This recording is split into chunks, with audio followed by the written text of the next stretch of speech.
Hi, I'm Jonathan Preskow from JP Fine Foods, and you're listening to us on the SME Stories podcast with Ken Alfred. You are now listening to the next great small business podcast. Welcome to the S.M.E Stories podcast, where it is all about small businesses in Canada. And here's your host, Ken Alfred. Hey everybody, thanks for downloading the show. We got a great episode today with Jonathan Preskow. Jonathan Preskow is actually the owner of JP Fine Foods. And just a little bit about him. So Jonathan Preskow has been at the helm of JP Fine Foods for the last 16 years. He graduated from the Ontario College of Arts and Design in Industrial Design before heading to George Brown to get his chef certificate. Jonathan worked for a few years at various different restaurants before deciding to tackle catering. Over the last 16 years, though, Jonathan has built a business by cultivating relationships and becoming a highly reputable catering company working all over the GTA. So if you remember before, we in the podcast, we had Aaron Okada, who took the food service more from the restaurant and chef's point of view. So now this is a different twist on it. We're actually still in the food service space, but now we're talking about catering. So being mobile, being nimble is going to be very vital from a caterer's point of view. So I think we're going to have a great episode today. I know John's got plenty of stories, so sit back and absorb. Okay, so let's talk about social media. Now, this is not a social media podcast. So what role does social media play in your business? Like, is it using more of the Instagrams and the Facebooks and the Twitters and the Pinterest kind of thing just to keep your name out there, or do you just keep it strictly to the websites? I think social media is quite important, especially in today's day and age where everyone's flipping. My favorite's Instagram because I'm in such a um, visual field. So people need to see what we're doing. So I'll walk around my events and video everything. And I actually had a customer I was filming. We were doing a pasta bar and a slider bar this weekend. And I was just filming, and he said, "Oh, do you film it just for your record so you can see what you've done?" I'm like, "No, it's all for social media. Everything is content. Don't forget to, what's that on Instagram right now? Like, don't forget to film it. Don't forget to film it. Everything is content." So it's about creating that content and just showing people what you're doing, where you are. People want to see me in a lot of posts and stuff. But yeah, social media for me, it's all about Instagram. We do that links right to Facebook. Um, we were on Twitter. No, not Twitter. Yeah, we were on Twitter, but it's not a platform that suits us best. Instagram's the best thing for us. So Yeah. yeah, social media is Yeah, no, very that's great. important. And like, as you guys can hear, so aside from offering a catering service, John is also going to be singing as well on some of the performances. So you definitely reach out to him if you want him to also sing, Yeah, as, that's as extra. opposed to just the catering. You There we paid go. extra for that service, Ken, didn't you? Excellent. All right, so now we're gonna talk about the Yeah. industry in general now. So what is it? What is your current opinion on, let's say, the catering industry, or maybe we can touch on well, I guess we already touched upon the food industry. That's just more expensive. What about the catering industry, and what's your opinion on where it's currently going? Um, we're going back to the way it kind of was pre-COVID. So during COVID, it was just a mess out there. Um, we looked at our calendar on March the 13th, just drop, drop, drop. It went from ready to go, and everyone just fell off at that point. So right now we're going through a massive boom. Everyone in the industry is incredibly busy, which is Yeah. so great. And because everybody wants to entertain you. You've lost all of those uh, gatherings and momentous occasions to celebrate. Right now, everybody wants to celebrate those things all at once. So the catering industry is really being pushed forward um, by the population out there that wants to celebrate. So um, we are seeing difficulties ahead of us in terms of staffing and labor. Um, we probably saw a 30% drop in people in the industry. I heard a statement from Restaurant Canada saying that 30% of the people in this industry have left. So that's left a huge hole to fill in 30%? terms of staff. Wow. 30%. Because think about it. if you're not an entrepreneur, if you didn't have the ability to pivot and do something else, you're sitting around for 2 years. You can't survive with the expense of living in the big city. You needed to change. A lot of people moved into IT or found other work because they had to.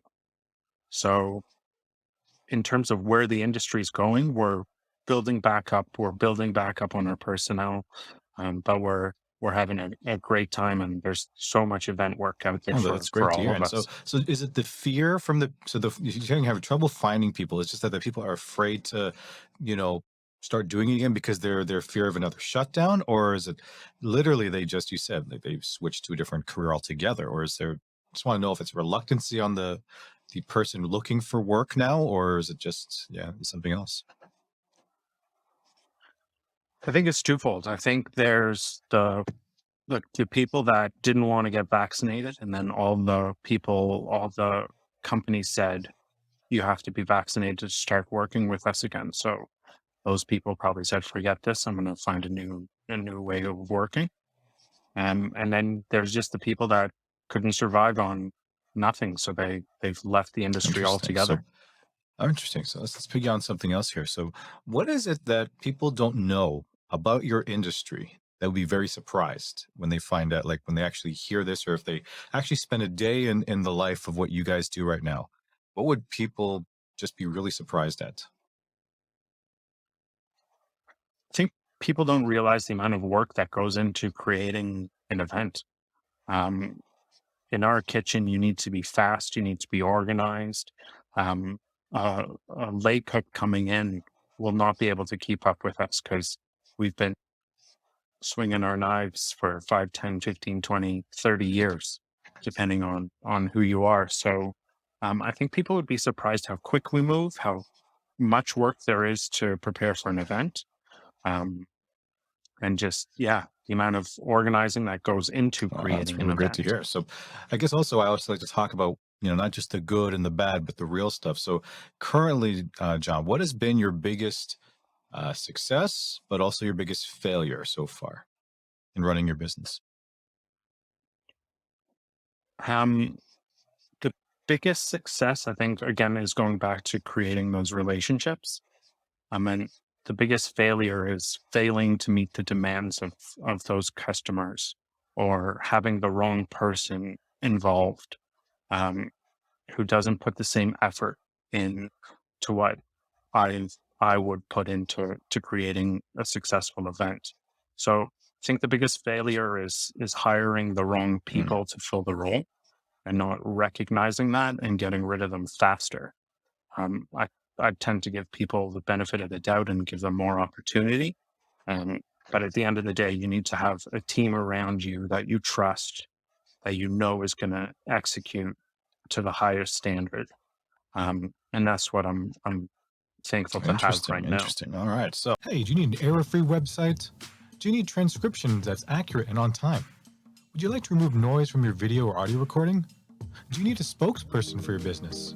If so, we can help. At Northway Capital Group, we are happy to announce that we are now providing website testing services, audio transcriptions, and audio cleanup, as well as spokesperson services. We would love to help you on your next project. Contact us for more information at northwaycapitalgroup@gmail.com. Now it's time for tips from the pro.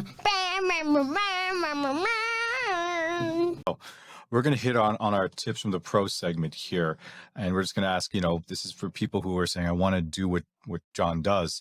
And maybe I should ask some simple questions on here that are like that. So, what, in your opinion, are the biggest mistakes that people trying to get into your space are making?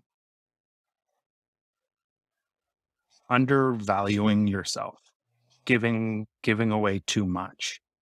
You have to come at it like the beginning. People will say, "Oh, if you give me a break on this, I'll tell all my friends, and you'll get all the business in the world." Don't trust those people. It's That's not how it works. If you have a service, if you are offering something, um, price it properly. Look for the right customers. Don't be bogged down by those customers who say they'll give you the world if you give them a deal. That's not how it works, and you're just selling yourself Oh, short at the interesting. end of the That's day. it's interesting to hear.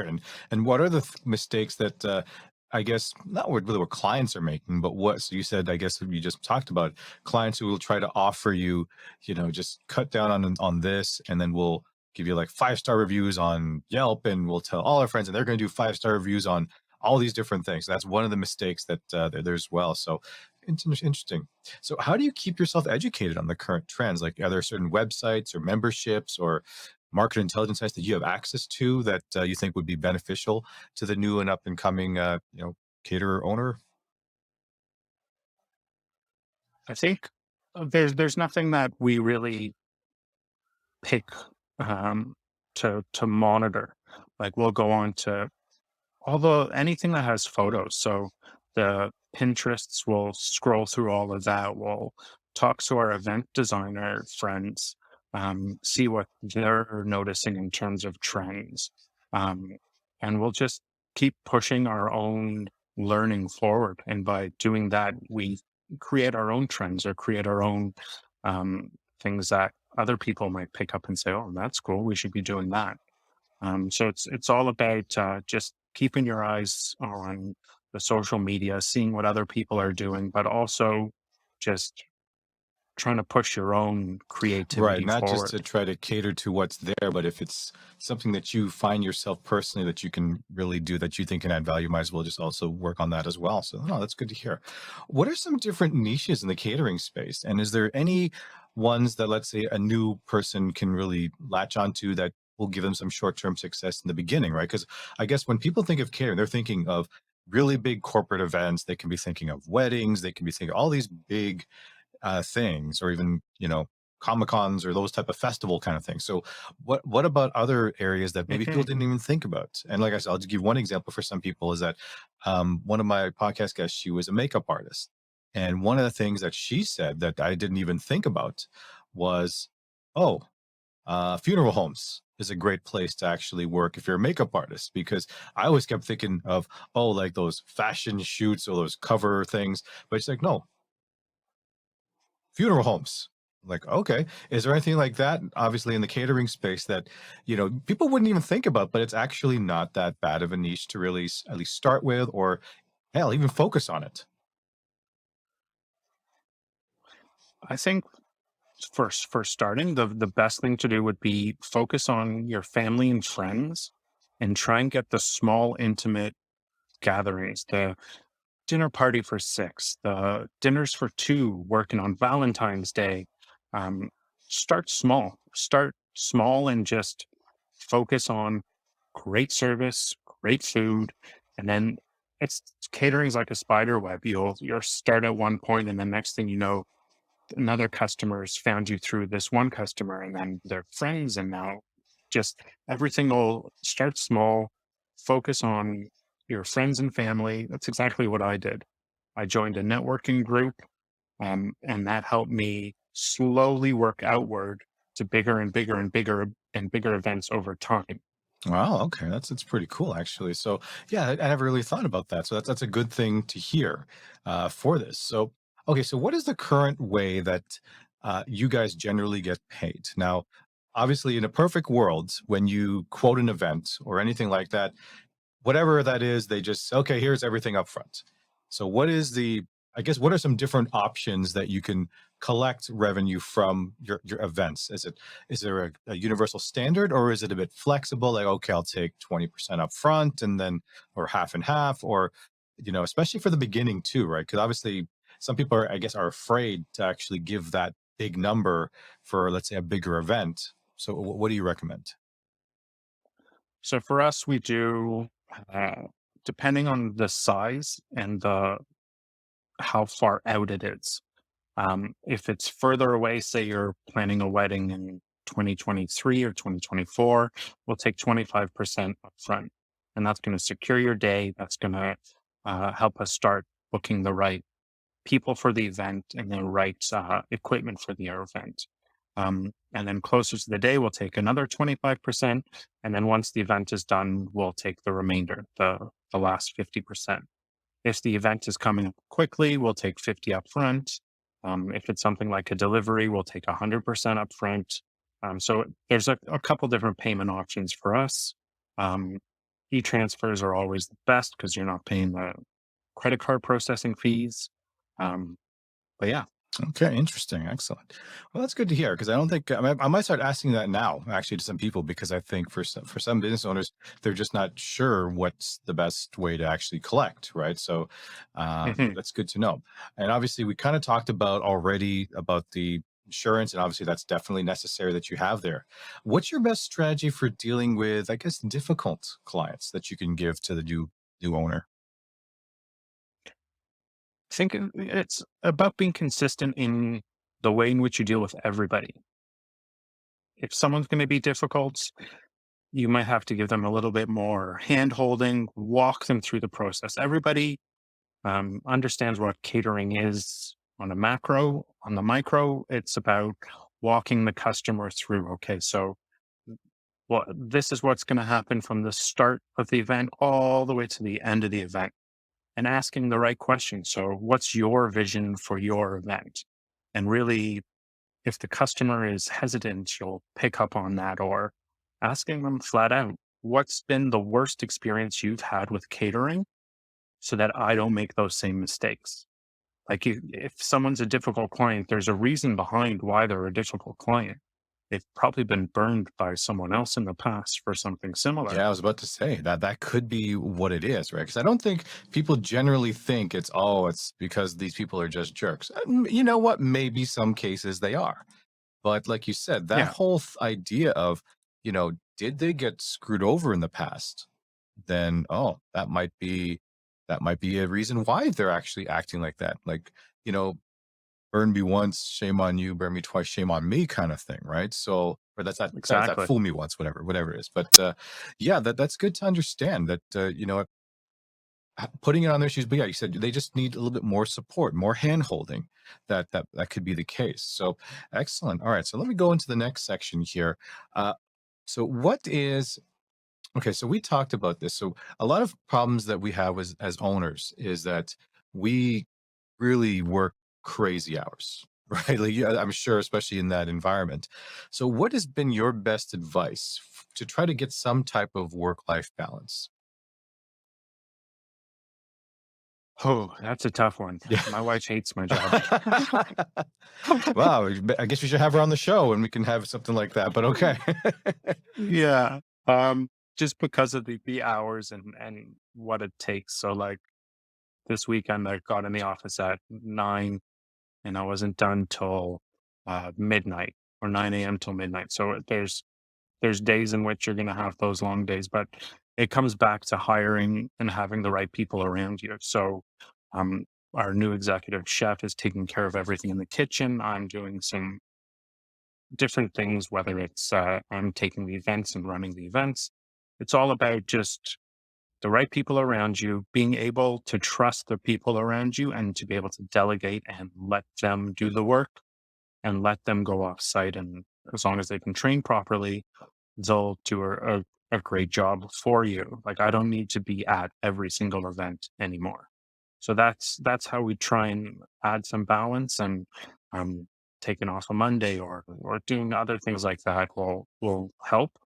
But it's definitely, as an entrepreneur, any entrepreneur out there, you just got to grind it out, get to a certain level, and then you can have other people around you helping out. No, that's great to hear. I mean, that's always a thing, right? And I think, yeah, especially for those who are coming from a 9 to 5, they say, why would you leave a 40-hour work week job to start your own business and potentially work 80 hours, right? That's that whole mantra of it. So why can't you just relax and all this sort of stuff? But you'd be surprised how, I like how you said you've actually been able to delegate more and find the right people. I think that's a big thing is finding the right person to certain parts of the job that you can take yourself away, because I think the challenge a lot of owners might have is, especially if they built this from the ground up, this is their baby.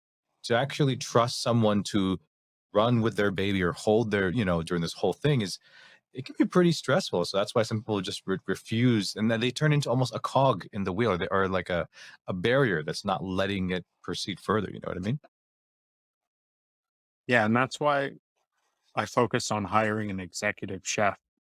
because I've been the executive chef for 15 years, chief bottle washer. Um, I've always had someone running my books for bookkeeping because I did that for a couple of years at the beginning and it was horrendous.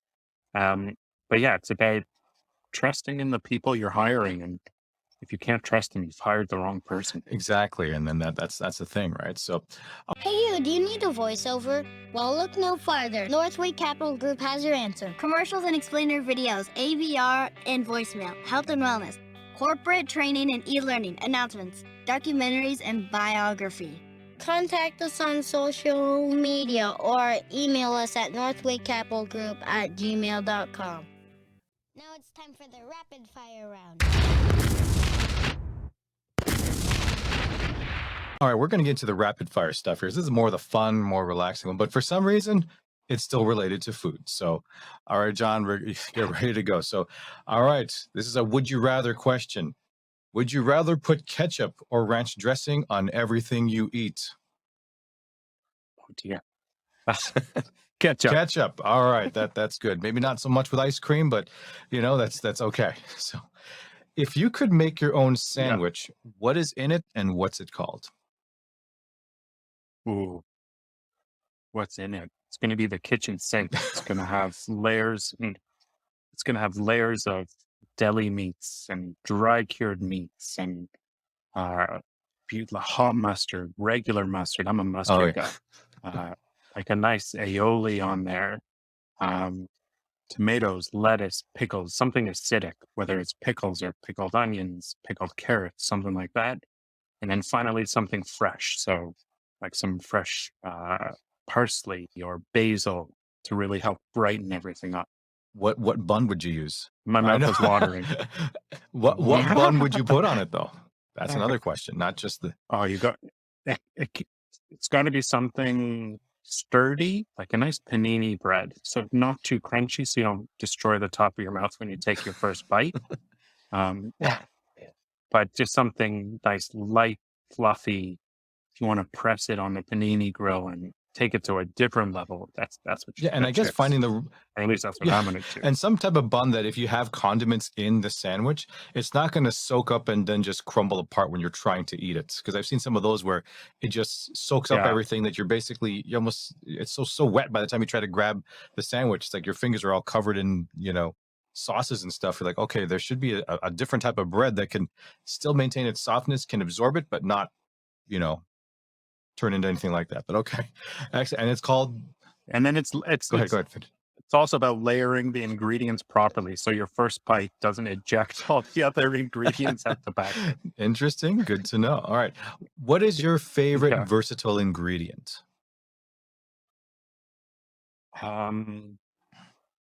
I think I'm gonna say something like soy sauce. Really? Soy sauce. Surprisingly, yeah. It's got that umami, that mouthfeel. It can help elevate a soup and put that hidden ingredient in the background. Something soy or tamari if you're gluten free. But yeah, you'd be surprised what I add a little soy. Interesting. All right. If you had a go-to dish that you had to present to, let's say, a top food critic or whoever, let's say Master Chef or any of these things, or maybe what's that called? Iron Chef or something. I don't know. One of those old time shows. What would be your go-to dish if you had to present it to a critic? I think I'd do something like a nice tartar stack where you can layer. So you take a mold and you put it in the middle of the plate, and then you layer things in that mold.